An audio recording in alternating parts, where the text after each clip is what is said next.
കൂട്ടുകാർക്ക് നല്ലൊരു രാത്രി ആശംസിച്ചാണ് മാമ്പഴത്തിന്റെ പുതിയ വീഡിയോയിലേക്ക് സ്വാഗതം. നമുക്ക് നേരെ ഗൗതമിന്റെ അളകനന്ദയുടെ ഒക്കെ നാളത്തെ അടിപൊളി പ്രമോ വിശേഷത്തിലേക്ക് അങ്ങോട്ട് പോയാലോ. നാളത്തെ പ്രമോ വിശേഷത്തിൽ കാണിച്ചിരിക്കുന്ന അങ്ങനെ നന്ദ ഗാഥയെക്കുറിച്ച് സുജാതയെക്കുറിച്ചുള്ള സത്യങ്ങളൊക്കെ അറിയാനായിട്ട് നേരെ പോകുന്ന ചെമ്പമേട്ടിലേക്കാണ്. അതിന്റെ വിശേഷങ്ങളൊക്കെയാണ് നാളെ നമ്മൾ കാണാൻ പോകുന്നു പറഞ്ഞിട്ടുണ്ടെങ്കിൽ, ഇന്നലെ തന്നെ നമ്മൾ കണ്ടേന്ന് പറഞ്ഞിട്ടുണ്ടെങ്കിൽ ഗൗതമിനോട് ആ വലിയ കള്ളങ്ങളൊക്കെ നന്ദ പറയാണ്. നന്ദയ്ക്ക് എങ്ങനെയാണ് ചെമ്പമേടിലേക്ക് പോയേ പറ്റുള്ളൂ. അതിനുവേണ്ടി ഗൗതമിന്റെ അടുത്ത് എന്നിട്ട് പറഞ്ഞു, അതെ എനിക്കൊരു സ്റ്റഡി ടൂർ എടുക്കും ഗൗതം സാർ, വൺ ഡേ ട്രിപ്പാന്ന് പറയാണ്, എന്നെ വിടുമോന്ന് ചോദിക്കുക. ഗൗതമിനൊന്നും ആലോചിക്കേണ്ടിയിരുന്നില്ല. സ്റ്റഡി ടൂർ അല്ലേ, കുഴപ്പമൊന്നുമില്ല, നീ പൊക്കോളം പറയാം. അതെ രാത്രി കുറച്ച് ലേറ്റ് ആയിട്ടാ വരാൻ പറ്റുള്ളൂ, അതിന് കുഴപ്പമൊന്നുമില്ലേ. എന്ത് കുഴപ്പം, നീ ധൈര്യമായിട്ട് പൊക്കോളം പറയാം. നന്ദേനെ അത്രയ്ക്ക് വിശ്വാസമായിരുന്നു. പക്ഷെ നന്ദയ്ക്ക് പറയാൻ പറ്റില്ലല്ലോ ചെമ്പമേട്ടിലേക്ക് താൻ പോകുന്നേ അച്ഛനെ കുറിച്ചുള്ള സത്യങ്ങളൊക്കെ അന്വേഷിച്ചറിയാനാണ്. പിന്നീട് നേരെ നന്ദ ചെന്നിട്ട് മിഥുനെ ഫോൺ ചെയ്യുവാണ്. മിഥുനെ ഫോൺ ചെയ്തിട്ട് പറഞ്ഞു, അത് മിഥുനെ എനിക്ക് നിന്റെ ഒരു സഹായം വേണമെന്ന് പറയാം. എന്താ നന്ദ, എന്ത് സഹായം വേണ്ടെന്ന് ചോദിക്കുകയാണ്. ഞാൻ നാളെ ചെമ്പമേടിലേക്ക് വരുന്നുണ്ട്, അപ്പോൾ വഴിക്ക് വന്ന് എന്നെ ഒന്ന് പിക്ക് ചെയ്യണം, എനിക്ക് അങ്ങോട്ട് വരണമെന്ന് പറയാം. നന്ദ എന്തൊക്കെയാ പറയണേന്ന് ചോദിക്കുകയാണ്. അതെ വന്നിട്ട് ബാക്കി കാര്യങ്ങളൊക്കെ വിശദമായിട്ട് പറയാം, ഞാൻ പറയുന്നിടത്ത് രാവിലെ വരാൻ പറയണം. അങ്ങനെ നന്ദ രാവിലെ പോകാനായിട്ട് റെഡിയാവുകയാണ്. ഈ സമയത്ത് ഗൗതമിന് പ്രത്യേകിച്ച് സംശയങ്ങളൊന്നും തോന്നിയില്ല.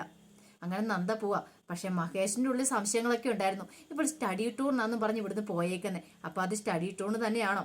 ലക്ഷ്മി അമ്മയോട് ചോദിച്ചു നന്ദ എങ്ങോട്ടാ പോണേന്ന്. അപ്പോഴാണ് പറഞ്ഞത് സ്റ്റഡി ടൂർ ഉണ്ടെന്നൊക്കെ. അപ്പോൾ മഹേഷിന് സംശയം, ഇവളായതുകൊണ്ടൊന്നും വിശ്വസിച്ചുകൂടാ, ഏതും ചെയ്യും. എന്തെങ്കിലും കണ്ടുപിടിച്ചിട്ടുണ്ടെങ്കിൽ അതിന്റെ സത്യം കണ്ടെത്താനായിട്ട് ഇവള് പുറകെ പോകുന്ന ഒരാളാണ്. അപ്പൊ അതുകൊണ്ട് ഇവളെ സൂക്ഷിക്കണം എന്നൊരു ചിന്ത ഉണ്ടാവുന്നുണ്ട് മനസ്സിൽ. പിന്നീട് കാണിക്കുന്ന നേരെ നന്ദ ആദ്യം പോകുന്ന സുജാതയുടെയും ഗാഥയുടെയും വീട്ടിലേക്കാണ്. അപ്പൊ അതിന് വേണ്ടിയിട്ട് ആദ്യം ഇതിന്റെ അടുത്തേക്ക് ചെല്ലുവാണ്. ഇതിന്റെ അടുത്ത് മിഥുൻ ചോദിച്ചു, ഇതിന്റെ ഇറങ്ങി തിരിക്കണോ നന്ദേ, അത് വലിയ റിസ്ക് അല്ലേ. ഒന്നാമത്തെ കാര്യം നിന്റെ അച്ഛനെതിരെ നീ തിരിയുന്നേ, ആ ഒരു ചിന്ത വേണമെന്ന് പറയാം. എനിക്കതൊന്നും പ്രശ്നമില്ല, എനിക്ക് സത്യം കണ്ടെത്തിയേ പറ്റുള്ളൂ. ഗാഥേനെ രക്ഷിക്കേണ്ട എൻ്റെ കടമയാണ്. ഞാൻ അച്ഛനോട് പറഞ്ഞ, പക്ഷെ അച്ഛൻ മൈൻഡ് പോലും ചെയ്തില്ല. അവർ തമ്മിൽ എന്തെങ്കിലും ഒരു ബന്ധം ഉണ്ടോ ഇല്ലയോ എന്നാ എനിക്ക് ആദ്യം അറിയേണ്ടതെന്ന് പറയണം. മിഥുൻ പറഞ്ഞു, ഒരു കാര്യം ചെയ്യാം, ഞാൻ അവിടെ നിന്നെ കൊണ്ടുവിടാം, നീ ആ കാര്യങ്ങളൊക്കെ ചോദിച്ചോ, പക്ഷെ ഞാൻ അവിടെ നിൽക്കില്ല എന്ന് പറയണം. അതൊന്നും കുഴപ്പമില്ല, ഞാനങ്ങ് കൊള്ളാന്ന് പറയണം. അങ്ങനെ നന്ദ നേരെ ചെല്ലുമ്പോഴത്തേന് ഗാഥ മുറി കിടക്കുമായിരുന്നു. ഗാഥയ്ക്ക് തീരെ വയ്യാതെ കിടക്കുക. ആകെപ്പാടെ നല്ല ടെൻഷനുണ്ട്. ബാലാജി വന്ന് ഭീഷണിപ്പെടുത്തിയിട്ട് പോയേക്കുക. അപ്പൊ ആ ഒരു വിഷമത്തില് ഗാഥ കിടക്കുന്ന സമയത്താണ് നന്ദ അങ്ങോട്ട് ചെല്ലുന്നത്. നന്ദയെ കണ്ടതും ഗാഥ ഓടി വന്ന് കെട്ടിപ്പിടിക്കുന്നുണ്ട്. നന്ദയ്ക്കും ഭയങ്കര സന്തോഷമാണ്. ചേർത്ത് പിടി, തൻ്റെ ഒരു അനിയത്തിക്കുട്ടിയെ ചേർത്ത് നിർത്തുന്ന ഒരു ഫീലോട് കൂടിയാണ് ഗാഥയെ ചേർത്ത് നിർത്തുന്നത്. പിന്നീട് ഗാഥയോട് കാര്യങ്ങളൊക്കെ ചോദിക്കണം. ഗാഥ പറഞ്ഞു, അയാൾ ബാലാജി ഒന്ന് ഭീഷണിപ്പെടുത്തിയ കാര്യം. ഒരു കാര്യം ഗാഥ പറഞ്ഞു, എന്താണെങ്കിലും ഞാൻ പുറകോട്ടില്ല ചേച്ചി, ഞാൻ മുന്നോട്ട് വെച്ച കാല് പുറകോട്ടില്ല. അയാൾ എന്നെ കൊന്നാലും ശരി, ഞാൻ പോയി സാക്ഷി പറയുമെന്ന് പറയാം. നന്ദ പറഞ്ഞു, അങ്ങനെ തന്നെ വേണം മോൾക്ക്. ഇനി എന്തെങ്കിലും സപ്പോർട്ട് വേണമെങ്കിൽ എന്നോട് ചോദിച്ചാൽ മതി. എൻ്റെ എന്തെങ്കിലും ആവശ്യം ഉണ്ടെങ്കിൽ പറഞ്ഞാൽ മതി. ഫുൾ സപ്പോർട്ടുമായിട്ട് ഞാൻ കൂടെ ഉണ്ടാവുമെന്ന് പറയണം. പിന്നീട് നന്ദ ആ കാര്യങ്ങളൊക്കെ ഗാഥയോട് ചോദിച്ചറിയുന്നുണ്ട്. ഈ സമയത്ത് സുജാത അങ്ങോട്ട് വരുന്നുണ്ട്. സുജാതയും വന്ന് നന്ദയോട് സംസാരിക്കുകയാണ്. അവരുടെ ഉള്ളിലും വല്ലാത്ത തീയായിരുന്നു. ഒറ്റ മോളേ ഉള്ളൂ.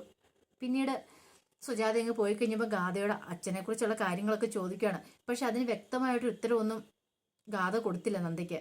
പിന്നീട് ഗാഥ അങ്ങ് മുറിയിൽ നിന്ന് അങ്ങ് പുറത്തേക്ക് ഇറങ്ങുവാണ്.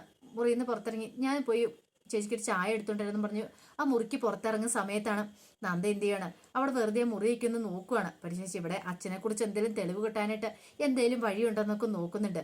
അങ്ങനെ ഇരിക്കുമ്പോഴാണ് അവിടെ ഒരു ആൽബം ഇരിക്കുന്നത് കണ്ടു. വെറുതെ അതിങ്ങനെ മറിച്ച് നോക്കി കഴിഞ്ഞപ്പോഴത്തേനും അതിനകത്ത് അച്ഛനും ഒരു പെൺകൊച്ചും കൂടി ഇരിക്കുന്ന ഫോട്ടോ കണ്ടു. പക്ഷെ ഈ ഫോട്ടോ എങ്ങനെയാണെന്നും നന്ദയ്ക്ക് പെട്ടെന്നൊന്നും മനസ്സിലായില്ല. കാരണം ഗാഥനെ ചെറുതിലെ കണ്ടിട്ടില്ലല്ലോ നന്ദ. കണ്ടിട്ടുണ്ടെങ്കിലേ പറയാൻ പറ്റില്ല, ഏകദേശം സാമ്യമൊക്കെ തോന്നുന്നുണ്ട്. പെട്ടെന്ന് നന്ദ എന്ത് ചെയ്യണം, ആ ഫോണിനകത്ത് അതിൻ്റെ ഒരു ഫോട്ടോ എടുക്കുകയാണ്. പിന്നെ ഒന്നും അറിയത്തില്ല മട്ടില് ആൽബം അവിടെ അങ്ങ് വെച്ചു. അതിന് ശേഷം ഗാഥ വന്നതിന് ശേഷം ഗാഥയോട് സംസാരിച്ചതിനൊക്കെ ശേഷമാണ് പിന്നീട് നന്ദ അവിടെ നിന്ന് ഇറങ്ങുന്നത്. അപ്പം എന്നെ വിളിച്ചാൽ മതി, എന്താവശ്യം ഉണ്ടെങ്കിലും എന്നെ വിളിച്ച് പറഞ്ഞാൽ മതി എന്നൊക്കെ പറഞ്ഞിട്ട് ഇറങ്ങണേ. മിഥുൻ്റെ അടുത്തേക്ക് വന്നിട്ട് മിഥുനോട് പറഞ്ഞു, മിഥുനെ എനിക്ക് അവരെക്കുറിച്ചുള്ള സത്യങ്ങൾ എല്ലാം അറിയണമെന്ന് പറയണേ. എന്ത് സത്യങ്ങൾ? അല്ല ഗാഥ ആരാന്നും ഗാഥയുടെ അച്ഛൻ ആരാന്നും അതേക്കുറിച്ചൊക്കെ അറിയണമെന്ന് പറയാം. അതിപ്പോൾ എങ്ങനെ കണ്ടുപിടിക്കാൻ പറ്റുന്നതെന്ന് ചോദിക്കണം. നന്ദ പെട്ടെന്ന് തൻ്റെ ഫോണിനകത്തുള്ള ആ ഫോട്ടോ എടുത്ത് മിഥുനെ അങ്ങോട്ട് കാണിക്കുകയാണ്. ആ ഫോട്ടോ കാണിച്ച് മിഥുനോട് ചോദിച്ചു, അല്ല ഇത് ഈ കൂടെ നിൽക്കുന്ന എൻ്റെ അച്ഛൻ്റെ കൂടെ നിൽക്കുന്ന ഇത് ഗാഥയാണോ, അതൊന്ന് പറയാമെന്ന് ചോദിക്കുകയാണ്. മിഥുന നോക്കിയിട്ട് അതെ ഇത് ഗാഥ തന്നെയാണ്, ഇത് ഗാഥയുടെ ചെറുതിലുള്ള ഫോട്ടോയാന്ന് പറയണം. മിഥുനെ ചെറുതിലുള്ള ഗാഥേനെ അറിയാലോ, ആ ഫോട്ടോസാന്ന് പറയണം. നന്ദയിൽ ഇത് കേട്ടിഞ്ഞിപ്പോൾ ഒരു ഞെട്ടലുണ്ടാന്നേ. അപ്പൊ ഇതും പണ്ട് മുതലേ അച്ഛന് ഇവരുമായിട്ട് റിലേഷൻ ഉണ്ടായിരുന്നു. അപ്പൊ ചെറിയ ബന്ധമൊന്നുമില്ല, എന്തോ കാര്യമായിട്ട് ഒരു ബന്ധമുണ്ട്, അതെന്താന്ന് എത്രയും പെട്ടെന്ന് കണ്ടുപിടിക്കണം. മിഥുനോട് പറഞ്ഞു ഇനിയിപ്പോൾ എന്തൊക്കെ സംഭവിച്ചാലും ശരി എനിക്ക് ഇനി സത്യം കണ്ടുപിടിച്ചാൽ മതിയാവെന്ന് പറയാം. മിഥുൻ പറഞ്ഞു അത് നന്നേ റിസ്ക് ആണ് ഇതിന്റെ പുറകെ പോകുന്നത്, നിനക്കറിയാലോ. ഒന്നാമത്തെ കാര്യം ഇവിടെ വാവച്ചനുണ്ട്, എന്തെങ്കിലും നമ്മളോട് പോയി ചോദിക്കുകയോ അറിയോ ചെയ്തിട്ടുണ്ടെങ്കിൽ ആ സെക്കൻഡിൽ തന്നെ വാവച്ചൻ പറഞ്ഞു കൊടുക്കും. അതൊക്കെ വേണം, റിസ്ക് അല്ലേന്ന് ചോദിക്കുകയാണ്. ഈ സമയം നന്ദ പറഞ്ഞു എന്ത് റിസ്ക് ആണെങ്കിലും കുഴപ്പമില്ല, എനിക്കറിയണം. ഈ വാവച്ചന്റെ വായിൽ തന്നെ ഒരു പക്ഷേ ഈ സത്യങ്ങളൊക്കെ നമുക്ക് അറിയാൻ കഴിഞ്ഞേക്കുമെന്ന് പറയണം. ഈ സമയം മഹേശ്വരൻ വാവച്ചനെ വിളിച്ചിട്ട് പറയുന്നുണ്ടായിരുന്നു, അതെ വാവച്ച, നന്ദ എങ്ങോട്ടോ പോയിട്ടുണ്ട്, ഒരു പക്ഷെ അങ്ങോട്ടാണോ എന്നറിയത്തില്ല, നീ ഒന്ന് അന്വേഷിക്കണം നന്ദ അങ്ങോട്ടും എങ്ങോട്ടെങ്കിലും വന്നിട്ടുണ്ടോ എന്ന്. അവൾ അടങ്ങിയിരിക്കാൻ വഴിയില്ലെന്ന് പറയാണ്. പിന്നീട് വാവച്ചൻ ആ വിളിച്ച സത്യങ്ങളൊക്കെ പറയുന്നുണ്ട്, സാറേ ഇങ്ങോട്ട് വന്നിട്ടുണ്ട്, അവളുടെ ബൈക്കിൽ കയറി അവൾ പോകുന്ന കണ്ടെന്ന് പറയണം. മഹേഷിന് ഒരു ഞെട്ടലുണ്ടായത്. മഹേഷിന് ഒരിക്കലും പ്രതീക്ഷിച്ച കാര്യമല്ല നന്ദ ഇങ്ങനെ ഇറങ്ങി പുറപ്പെടും ഇവിടെ ഒരു കള്ളത്തരം പറഞ്ഞ് പോകുന്നു. പക്ഷെ ഇതൊക്കെ എങ്ങനെ പറയും, ഈ വീട്ടിലുള്ളവരോട് എങ്ങനെ പറയും? ഇനിയിപ്പോൾ അവർക്ക് സംശയങ്ങളുണ്ടാവുക, പറയാതിരുന്നിട്ട് കാര്യമില്ല. കാരണം കള്ളത്തരം പറഞ്ഞ് പോയേക്കുന്ന അവളുടെ കള്ളത്തരം പൊളിച്ചെടുക്കണം. പിന്നീട് ലക്ഷ്മിയമ്മ അങ്ങോട്ട് വരുമ്പോഴത്തേനും ലക്ഷ്മിയമ്മയോട് മഹേഷിനെ ചോദിക്കുന്നത്, അല്ല നന്ദ എങ്ങോട്ടാ പോയി നിൽക്കുക? നന്ദ സ്റ്റഡി ടൂറായ പോയി നിനക്ക് ഉറപ്പാണല്ലോ എന്ന് ചോദിക്കുകയാണ്. അതിപ്പോൾ എന്താ മഹേശ്വരേട്ട അങ്ങനെ ചോദിക്കുന്നത്? സ്റ്റഡി ടൂറാന്ന് പറഞ്ഞ് പോയത് അവൾ എങ്ങോട്ടാണെന്നറിയാവോ? അവൾ ചെമ്പമേട്ടിലേക്ക് പോയെന്ന് പറയാണ്. ലക്ഷ്മിമേൽ ഒരു ഞെട്ടലുണ്ടായി. നിങ്ങൾ എന്താ ഏട്ടാ പറയണേന്ന് ചോദിക്കുകയാണ്. അതെ, എന്നെ ഇപ്പോൾ വാവച്ചൻ വിളിച്ച് പറഞ്ഞിട്ടുണ്ടായിരുന്നു, അവൾ ആ ചെറുക്കൻ്റെ കൂടെ ബൈക്കിൻ്റെ പുറകെ ചുറ്റി നടക്കുന്നുണ്ടെന്ന്. ഞാൻ അന്നേ പറഞ്ഞതാ ഇതൊന്നും ശരിയല്ല എന്ന്. അപ്പോൾ ആരും വിശ്വസിച്ചോ? ഇപ്പോൾ ഇല്ലല്ലോ. ഇപ്പോൾ ആണ്ടെ അവൻ്റെ വീട്ടിൽ കൂടെ കറങ്ങാൻ പോയിക്കൊന്നാണ് തോന്നുന്നേ. ലക്ഷ്മിക്ക് ഭയങ്കര സങ്കടമായിപ്പോയി. ഇതെങ്ങാനും ഗൗതം അറിഞ്ഞിട്ടുണ്ടെങ്കിൽ എന്തായിരിക്കും അവസ്ഥ? ഗൗതം ഒരു കാരണവശാലും അറിയരുത്. പക്ഷെ പിങ്കി കേട്ടായിരുന്നു ഈ കാര്യങ്ങളൊക്കെ. പിങ്കി പിന്നെ വെറുതെ ഇരിക്കുവോ? പിങ്കി നേരെ ഗൗതമിൻ്റെ അടുത്തേക്ക് ചെല്ലുവാണ്. ഗൗതമിൻ്റെ അടുത്ത് ചെന്നപ്പോഴത്തേനും എന്താ പിങ്കി എന്താന്ന് ചോദിക്കണം. പിന്നീട് നന്ദയെക്കുറിച്ചൊക്കെ ചോദിക്കുന്നുണ്ട്. നന്ദ എങ്ങോട്ടാ പോയത്, എന്തിനാ പോയെന്നൊക്കെ. എന്തിനാ പിന്നെ നീ അറിയുന്നതെന്ന് ചോദിക്കണം. അല്ല നന്ദ സ്റ്റഡി ടൂറിനൊക്കെ പോയെന്ന് പറയുന്ന കേട്ടു. പക്ഷെ ഞങ്ങളൊക്കെ ഇവിടെ എല്ലാവരും പറഞ്ഞ് സ്റ്റഡി ടൂറിനാണ് അല്ലല്ലോ നന്ദ പോയേക്കുന്നത്, ചെമ്പമ്മേടിലേക്കാണെന്നുള്ളതെന്ന് പറയണം. ഇത് കേട്ടതും ഗോതമ്പിൽ ഒരു ഞെട്ടുണ്ട്. ദേ പിങ്കി അനാവശ്യം പറയരുത് കേട്ടോ എന്ന് പറയണം. എന്നോട് അവൾക്ക് കള്ളത്തരം പറയേണ്ട ഒരു ആവശ്യമുള്ളെന്ന് പറയണം. ഇവിടെ ഇരുന്നോ ഗൗതം?